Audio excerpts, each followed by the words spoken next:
प्यारे बच्चों, आज कल का जो कुछ भाग इस पाठ से संबंधित रह गया था उसको समझाने की कोशिश जारी है।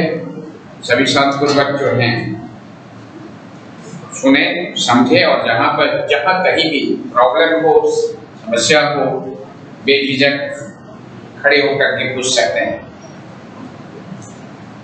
आज कृषि के प्रकार, टाइप ऑफ एग्रीकल्चर, कृषि के प्रकार कौन कौन से हैं। तो सबसे पहले हम ये भी जानते हैं कि विश्व के विभिन्न क्षेत्रों में निवासियों को भोजन रुचि भी कृषि को कुछ सीमा तक प्रभावित करता है और यही कारण है कि रुचि के हिसाब से ही फसलों की पैदावार की जाती है। कुछ ऐसे भी फसल होते हैं जिनमें भौतिक कारक विशेष उत्तरदायी होते हैं और वहां पर अगर अधिक भौतिक कारकों में वर्षा, तापमान की अनुकूलता रहती है तो निश्चित रूप से ऐसे क्षेत्रों में खाद्य कृषि की फसल उगाए जाते हैं। ठीक उसी प्रकार हम देखते हैं कि जहां कृषि के प्रकार अनेक आधारों पर बांटे गए हैं, अनेक आधारों पर जो है कृषि कार्य किए जाते हैं। इस अध्ययन की सुगमता के दृष्टिकोण से हम इसे कई भागों में बांटे हैं। पहला है फसलों के आधार पर। पहला क्या है? फसलों के आधार पर। तो फसलों के आधार पर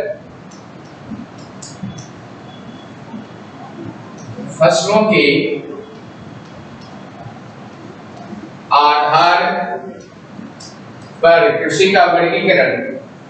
इसमें हम देखें तो फसलों के आधार पर कृषि का वर्गीकरण में खास करके धान्य फसलों, कौन सा? धान्य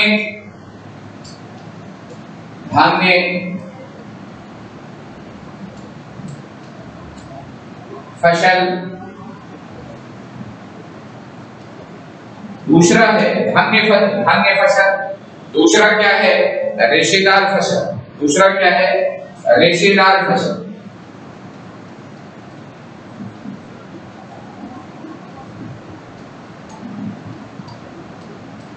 रेशेदार फसल।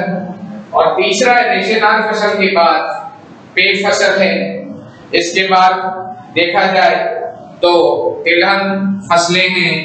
तो तीसरा है पेड़ फसल।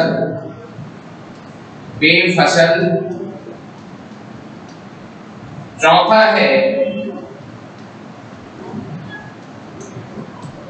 तिलहन फसल।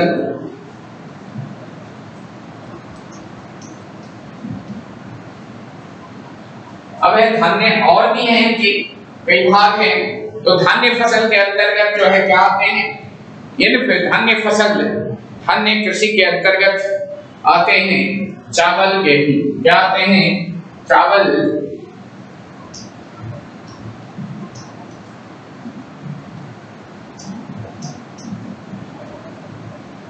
गेहूं। रेशेदार फसल में हम देखते हैं तो कपास और पटसन या जूट बोल सकते हैं इसको, जूट। पेय फसल में देखते हैं चाय, कहवा और कोको। तिलहन फसल में देखते हैं हम, तिलहन फसल में सरसों,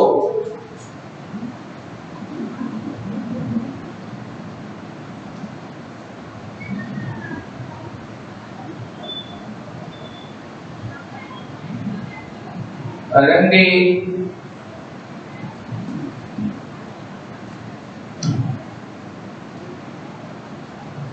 मूंगफली। तिलहन फसल में जो है वह सरसों, तिलहन फसल में सरसों है, तिल है, मूंगफली है और अरंडी है, तिल या तिल्ली जो बोल सकते हैं उसको तिल्ली। इस तरह से फसलों के आधार पर हम देखें तो फसलों के आधार पर धान्य फसल चावल गेहूं है, रेशेदार फसल है कपास पटसन या जूट, पेय फसल है चाय कहवा कोको, तिलहन फसल है सरसों अरंडी मूंगफली तिल्ली और अन्य राई भी लिख सकते हैं इसको, एक ही चीज है आदि आदि। इस तरह से ये देखा जाए तो फसलों के आधार पर जो है ये सारी फसलें हैं, धान्य फसल चावल गेहूं, रेशेदार फसल कपास पटसन या जूट, पेय फसल चाय कहवा कोको, तिलहन फसल जो है सरसों अरंडी मूंगफली तिल्ली और फिर सोयाबीन भी दे सकते हैं अपन। फिर उसके बाद अगर देखा जाए तो चारा की फसल है, इसको नोट कर लो, फिर मिटाऊंगा मैं, नोट कर लिया। अब पांचवा क्या है? पांचवा है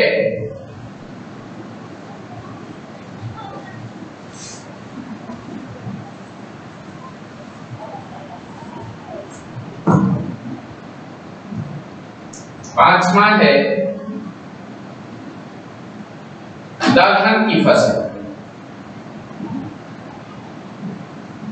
दलहन फसल छठा।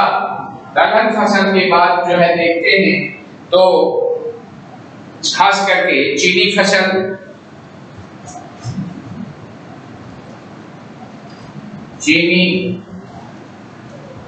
फसल,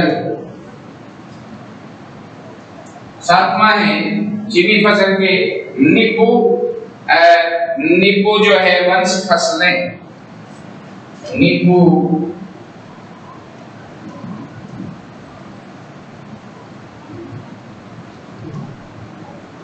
वंश,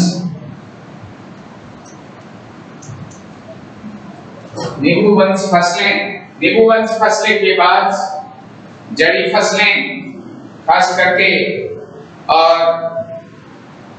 जड़ी फसलें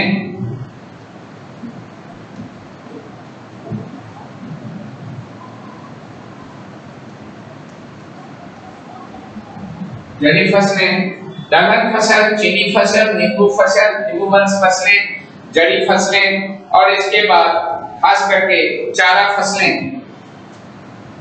8 9वां अगर देखें चारा फसलें। नेक्स्ट है चारा फसलों के अलावा अगर हम देखें फल एवं सब्जी, फल एवं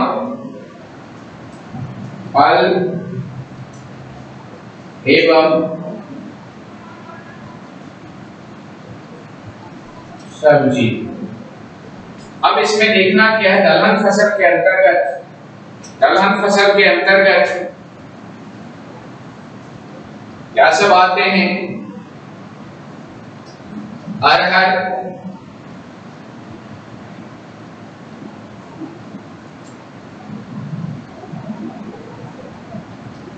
मूंग,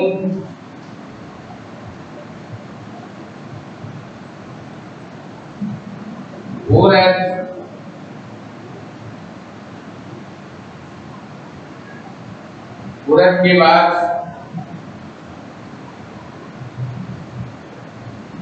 मसूर, चना आदि। दलहन फसल के अंतर्गत आ रहा है मूंग, मसूर, चना आदि जो है वह दलहन फसल के अंतर्गत आते हैं। जबकि चीनी फसल के अंतर्गत देखा जाए तो इसमें जो खास करके गन्ना और चुकंदर हैं। चीनी फसल के अंतर्गत गन्ना व चुकंदर, दलहन फसल के अंतर्गत अरहर, मूंग, उड़द, मसूर, चना आदि। चीनी फसल के अंतर्गत गन्ना व चुकंदर आदि। नेक्स्ट है नींबू वंश फसलों में, नींबू तो है ही, नींबू वंश फसलों में क्या है, नींबू तो है ही। फिर इसके बाद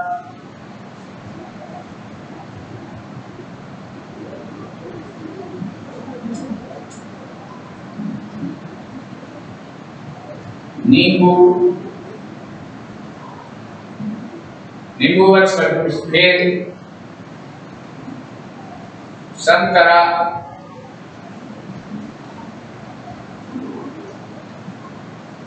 मौसमी और जड़ी फसलें में खास करके देखा जाए तो नींबू फसल में तो क्या आया, नींबू, संतरा, अंगूर भी, मौसमी भी, ये जो है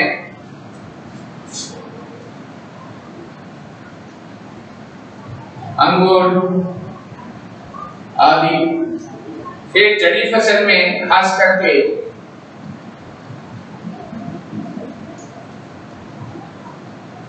आलू है, जो मिट्टी के जो है अंदर से निकलते हैं, तो जड़ी फसल हो गए। जड़ी फसल के अंतर्गत आलू है, इसके बाद रतालू है,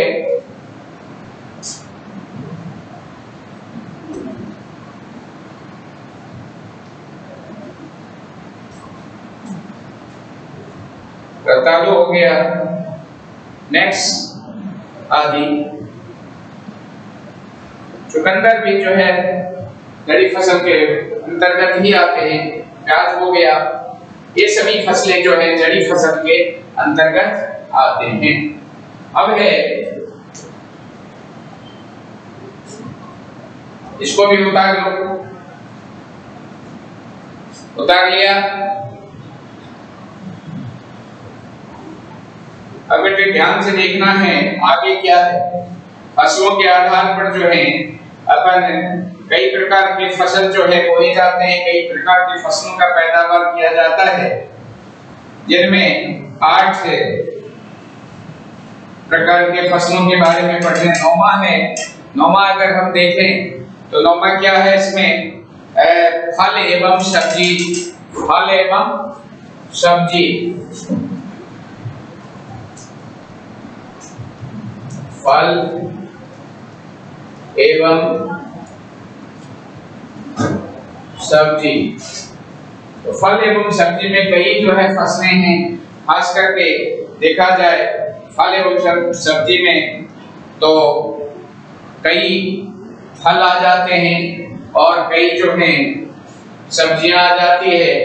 तो जितने भी हरी सब्जी है, हरी सब्जी व अन्य फल, ये सभी जो है फल एवं सब्जी कृषि के अंतर्गत आते हैं।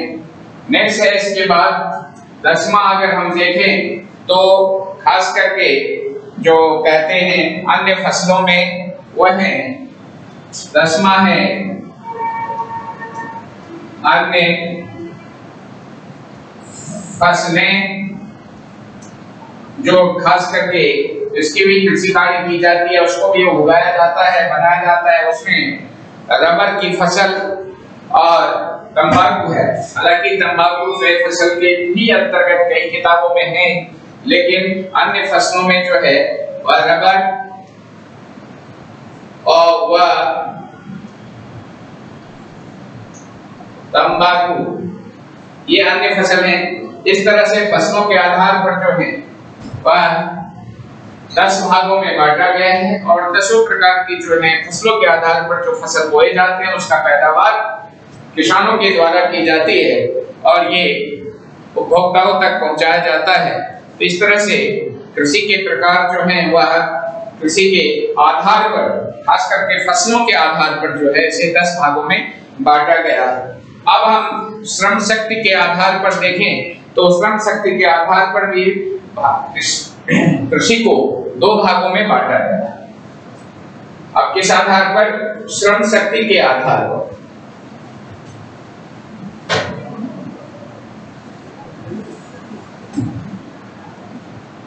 नेक्स्ट है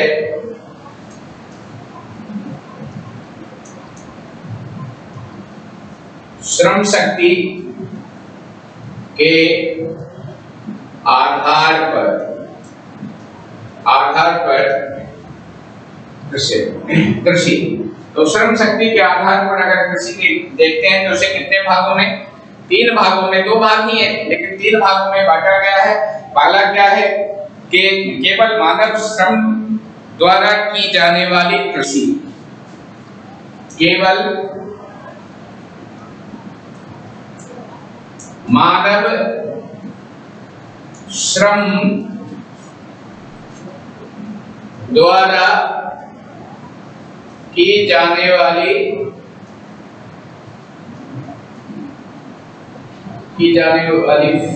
कृषि।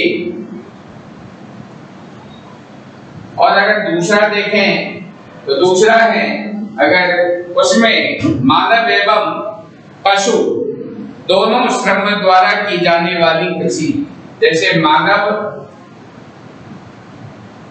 व पशु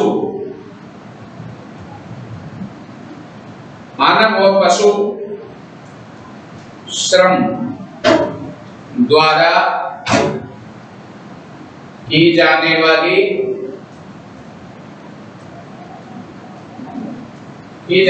कृषि। और तीसरा है अगर देखा जाए तो तीसरा है जो आखिरी कृषि है जिसको हम व्यापारिक कृषि कहते हैं। तो मशीनरी यानी मशीनी या मशीनरी शक्ति से खास करके की जाने वाली व्यापारिक कृषि जो है जिसको हम आधुनिक कृषि कहते हैं। तो उसमें मशीनी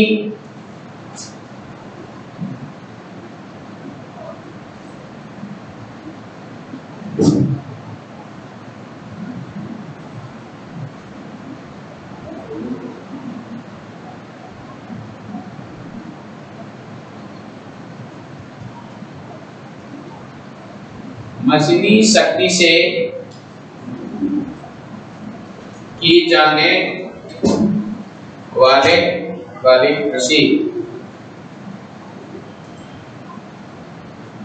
इस तरह से श्रम शक्ति के आधार पर जो है विश्व में कृषि को जो है 3 भागों में बांटा गया है। पहला है केवल मानव श्रम द्वारा की जाने वाली कृषि, जिसमें मानव जो है पूरे अपने इस कृषि कार्य में पूरा जो है खुद का जो श्रम करके और कृषि कार्य किए जाते हैं, जिनमें देखा जाए तो स्थानांतरित कृषि जो है खास करके मानवीय श्रम द्वारा ही की जाती है। स्थानांतरित कृषि जो है वह मानवीय श्रम के द्वारा विश्व में जहां भी जिन भागों में ये जो स्थानांतरित कृषि की जाती है वह मानवीय श्रम के आधार पर ही की जाती है।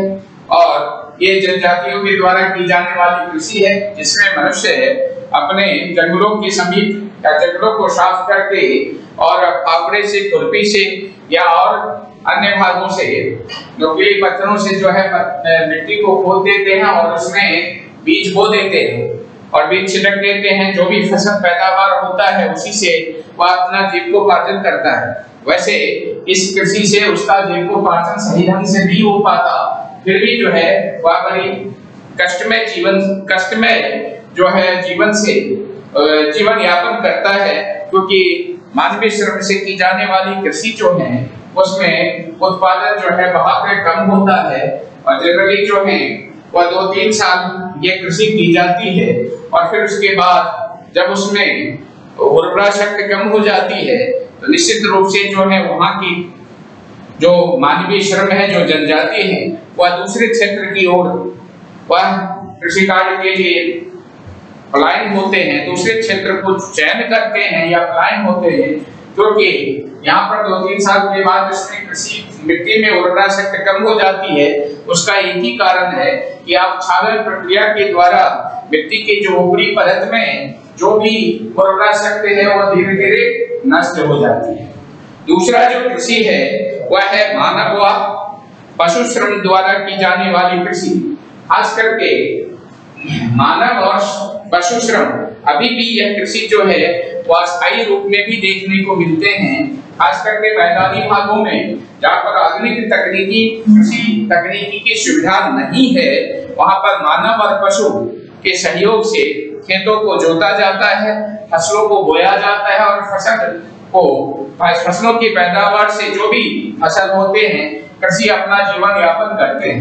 इतना ही नहीं, जहाँ नदी घाटी के मैदानी भाग है उन मैदानी भागों में जो है हर वर्ष नई मिट्टी की परत जो जम जाती है तो उर्वरा शक्ति भी बनी रहती है। ऐसे क्षेत्रों में जो अस्थायी जो है स्थानांतरित कृषि है, वह जो स्थानांतरित कृषि का जो दूसरा रूप है अस्थायी होना, वहां पर मानव जो है कृषक जो है वह आसानी पूर्वक जो है वहां बस जाते हैं और उसमें मानव और पशु श्रम दोनों के सहयोग से जो कृषि की जाती है उसे हम कहते हैं मानव और पशु श्रम द्वारा की जाने वाली कृषि। और तीसरा कृषि जो है, तीसरी कृषि है मशीनी शक्ति से की जाने वाली कृषि। इस प्रकार की कृषि अभी जो है व्यापक स्तर पर की जाती है। खास करके ऐसे कृषि में मानवीय श्रम तो नगण्य रहता है, लेकिन मशीनरी शक्ति के बल पर कृषि कार्य किया जाता है। ये जितने भी व्यापारिक कृषि हैं वह मानवीय श्रम उसमें नगण्य होकर के खास करके जो है मशीनरी शक्ति के द्वारा ये कृषि कार्य किया जाता है। आगे व्यापारिक कृषि जो अधिकतम कृषि का जो है और केवल व्यापार की दृष्टि से नगदी फसलों का जो है वह चयन करके और जो कृषि कार्य की जाती है, ऐसे कृषि को जो है जिसमें मशीनरी का ही उपयोग अधिकतम सीमा तक की जाती है, उसे हम मशीनरी शक्ति से की जाने वाली कृषि के नाम से जानते हैं। नेक्स्ट है आर्द्रता, खास करके आर्द्रता की उपलब्धि के आधार पर कृषि। तो अब इसको हम ये तीनों समझ के नोट भी करना है, नोट भी करते जाओ।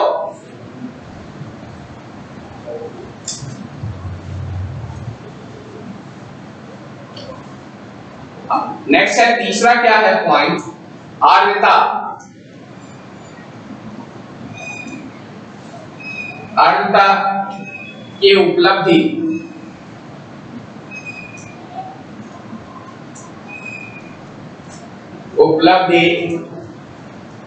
आर्द्रता की उपलब्धि के आधार पर कृषि। अब देखिए आर्द्रता की उपलब्धि के आधार पर कृषि, इसे भी जो है आर्द्रता की उपलब्धि के आधार पर कृषि को कितने भागों में बांटा जाता है, तो दो भागों, एक तो शुष्क कृषि और दूसरा क्या है आर्द्र कृषि। इसको भी दो भागों में बांट दिया जाता है। पहला क्या है शुष्क कृषि और दूसरा क्या है आर्द्र कृषि। अब देखिए शुष्क कृषि और आर्द्र कृषि। शुष्क कृषि वहां की जाती है जहां पर जो है 50 सेंटीमीटर से औसतन जो है वर्षा कम होती है। ऐसे भागों में जो कृषि कार्य किया जाता है जहां पर वर्षा बिल्कुल कम होती है, ऐसे मरुस्थलीय भाग या अन्य 50 सेंटीमीटर से कम वर्षा वाली भाग जो है वहां पर इस प्रकार की शुष्क कृषि की जाती है, जिनमें ऐसे फसलों को पैदावार किया जाता है जिन फसलों में अधिक पानी की आवश्यकता, जल की आवश्यकता नहीं होती है।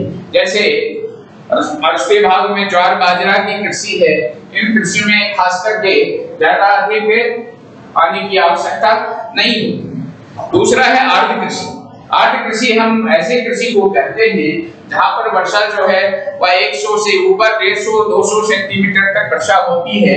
ऐसे वर्षा वाले क्षेत्रों में जो कृषि कार्य की जाती है उसे हम आर्द्र कृषि के नाम से जानते हैं। आर्द्र कृषि में चावल की खेती यानी धान्य की खेती जो है महत्वपूर्ण। इस तरह से जहां पर वर्षा अधिक होती है और वहां पर इस प्रकार के जो चावल की कृषि अधिक की जाती है, क्योंकि चावल की कृषि के लिए जल की आवश्यकता बहुत अधिक होती है। यही कारण है कि जहां पर जिन मैदानी भागों में खास करके मानसूनी जलवायु वाले भागों में वर्षा जो है 150 और 170-80 सेंटीमीटर तक भी वर्षा होती है, 150-200 सेंटीमीटर तक भी वर्षा होती है। ऐसे वर्षा वाले भागों में खास करके ये जैसे खाद्यान्न फसलों में जो है वो चावल की कृषि होती है, तो रेशेदार फसलों में अगर देखा जाए तो पटसन या जूट की कृषि होती है। तो इस तरह से आर्द्रता के आधार पर भी कृषि को दो भागों में बांटा गया है। नेक्स्ट अगर हम देखें सिंचाई की उपलब्धता के आधार पर, सिंचाई की उपलब्धता के आधार पर भी कृषि को कितने भागों में, दो भागों में बांटा गया है। एक तो है सिंचित कृषि, दूसरा है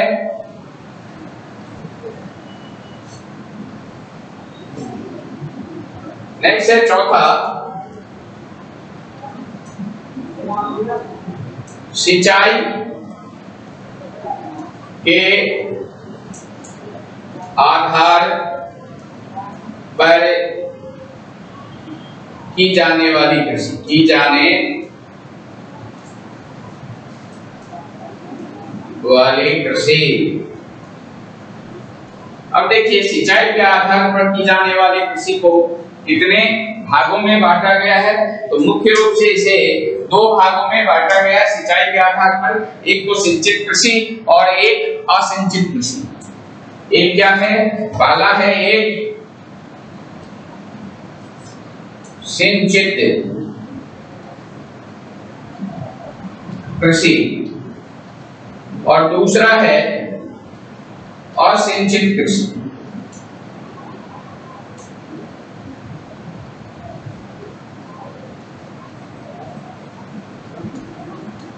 और सिंचित, अब देखिए सिंचाई के आधार पर कृषि को दो भागों में बांटा गया, सिंचित कृषि और असिंचित कृषि। सिंचित कृषि वहां की जाती है जहां वर्षा कम हो, जहां वर्षा कम होती है वहां अगर सिंचाई की सुविधा होती है तो फसलों की पैदावार अधिक की जाती है।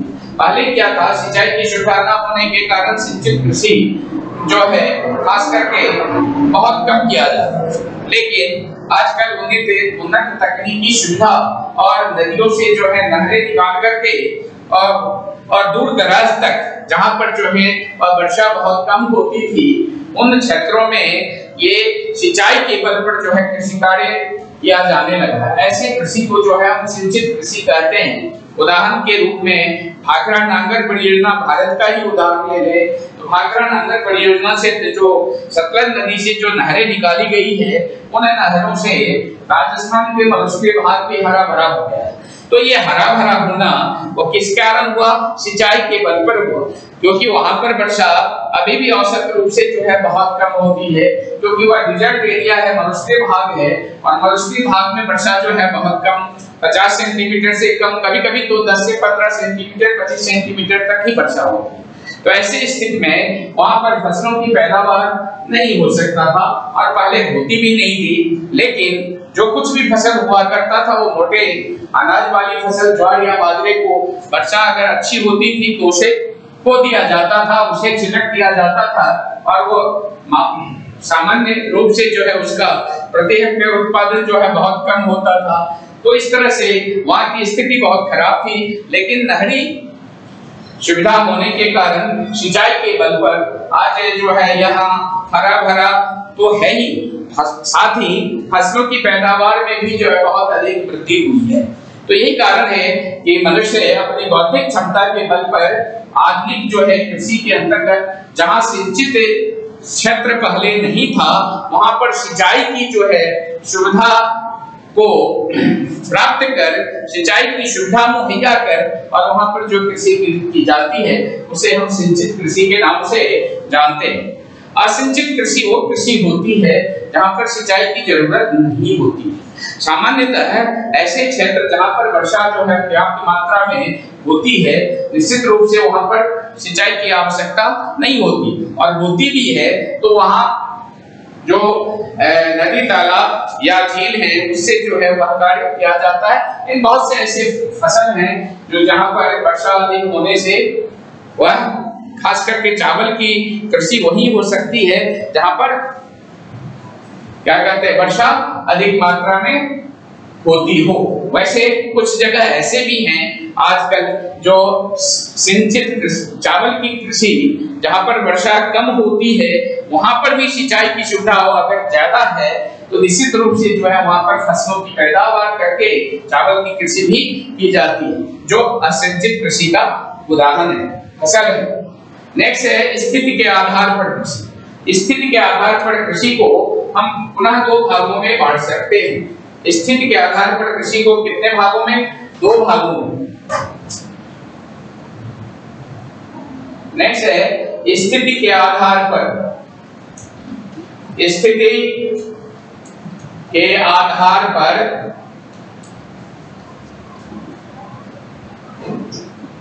पर की जाने वाली कृषि, की जाने वाली कृषि।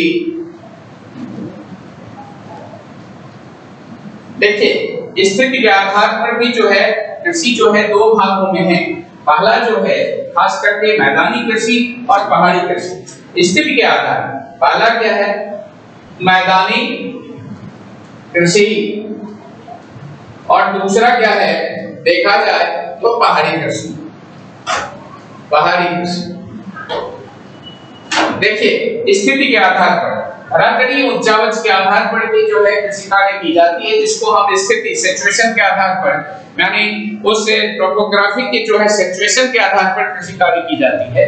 जैसे मैदानी कृषि, निश्चित रूप से मैदानी भाग समतल होते हैं और समतल भागों में जो कृषि की जाती है उसे हम मैदानी कृषि के नाम से जानते हैं। मैदानी भाग में क्या होता है तो अस्थायी कृषि तो की जाती है क्योंकि कृषक वहां पर अस्थायी रूप से बस जाते हैं। दूसरी बात है कि मैदानी कृषि में जो है वह नदियों द्वारा लाई गई प्रतिवर्ष जो है मिट्टी की नई परत जो है वह बिछती रहती है, आगे उर्वरापन जो है मिट्टी में बना रहता है। यही कारण है कि वहां पर मैदानी भाग में फसलों की पैदावार भी अधिक होती है। विश्व के जितने भी फसल हैं उसका अधिकांश भाग जो है वह मैदानी भागों से ही पैदावार की जाती है और प्रति हेक्टेयर उत्पादन भी मैदानी भागों में अधिक होती है। यही कारण है कि विश्व की जितनी भी जो है कृषि का उद्भव हुआ वह नदी घाटियों में हुआ।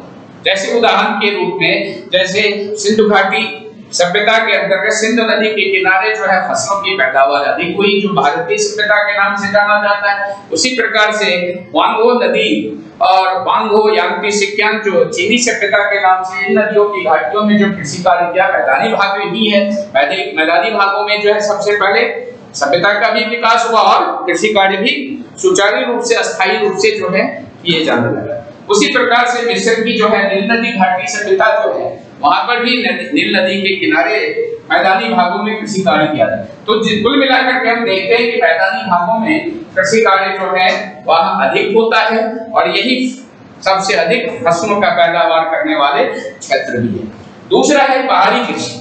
पहाड़ी भागों में जहाँ पर्वतीय भाग में पर्वतीय ढालों पर जो कृषि कार्य की जाती है वहाँ के स्थानीय लोगों के द्वारा जो कृषि कार्य किया जाता है उसे हम पहाड़ी कृषि कहते हैं। पहाड़ी कृषि में सबसे बड़ी जो है कमियां क्या है, वहां पर मिट्टी की परत जो है मोटी नहीं होती।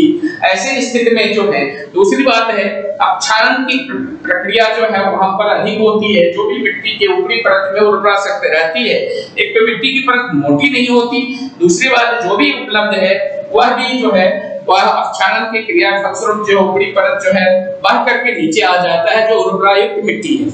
नेक्स्ट अगर हम देखें तो पहाड़ी भागों में जो है वह सीढ़ीनुमा कृषि की जाती है, जिसको हम कंटूर्स लाइन के द्वारा खेतों को जोड़ा मतलब पहाड़ी ढालों को जोड़ा जाता है। पहाड़ी ढालों पर जो है फसलों की पैदावार जो है बहुत कम होती है, लेकिन पहाड़ी भागों में भी रहने वाले लोग कृषि करते हैं। इसीलिए सिचुएशन के आधार पर जो है वह स्थलाकृति के सिचुएशन के आधार पर जो है भारतीय विश्व की कृषि को दो भागों में बांटा गया है, एक मैदानी कृषि और दूसरा पहाड़ी कृषि। नेक्स्ट अगर हम देखें तो विकास के आधार पर कृषि, विकास के आधार पर कृषि, ये लास्ट है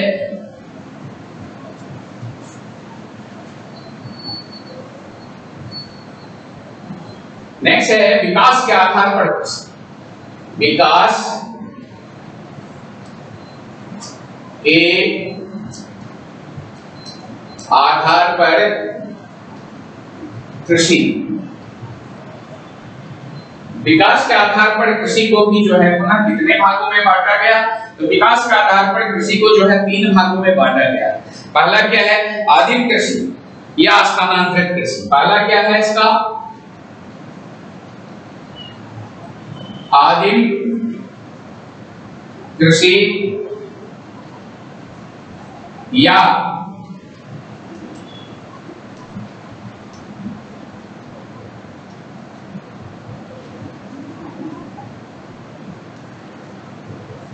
स्थानांतरित कृषि। दूसरा है अस्थायी स्थानांतरित। दूसरा क्या है? निर्बंध कृषि। और चौथा क्या है? व्यापारी कृषि। दूसरा है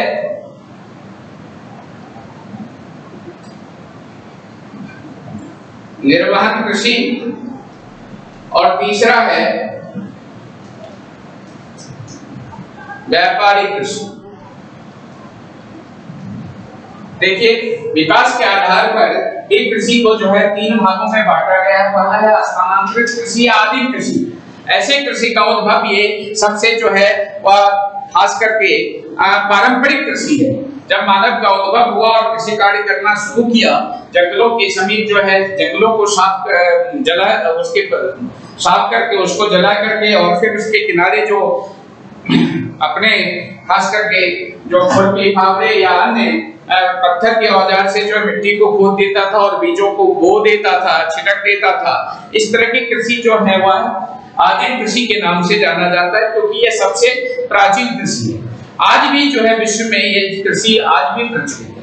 खास करके विकसित देश और विकासशील देशों में इस प्रकार की कृषि का कई ज्वलंत उदाहरण भी है और इस प्रकार की कृषि अभी भी की जा रही है, जो विभिन्न क्षेत्रों में स्थानीय जो है नामों से पुकारा जाता है। जैसे भारत में भी इस कृषि को जो है हम स्थानांतरित कृषि को झुम्मर कृषि कहते हैं, लेकिन भारत की अगर बात करें, कई राज्यों की बात करें, तो कई राज्यों में जो है स्थानीय भाषा में इस कृषि को जो है अनेक नामों से पुकारा जाता है। ठीक है, तो उसी प्रकार से दूसरी कृषि है निर्बंध कृषि। ये स्थानांतरित कृषि का जो है दूसरा रूप है। जब स्थानांतरित कृषि जो है या आदिम कृषि जो है या परंपरागत कृषि जो है, ये कृषि जब वहां पर लोग अस्थायी रूप से जो है बस जाते हैं और अपने जीविकोपार्जन के लिए कृषि का ही सहारा रहता है, मुख्य व्यवसाय कृषि ही रहते हैं, ऐसे कृषि को जो है निर्वहन कृषि, जो अपने जीवन निर्वाह के लिए जो कृषि कार्य की जाती है, ऐसे कृषि को निर्वहन कृषि कहते हैं। नेक्स्ट है व्यापारी कृषि। व्यापारी कृषि जो व्यापार के उद्देश्य से जो कृषि कार्य किया जाता है। वर्तमान में इस कृषि का जो है विशेष जो है विकास और विशेष जो है महत्व होता जा रहा है, क्योंकि इनसे व्यापारी कृषि जो है व्यापार के उद्देश्य से किया जाता है।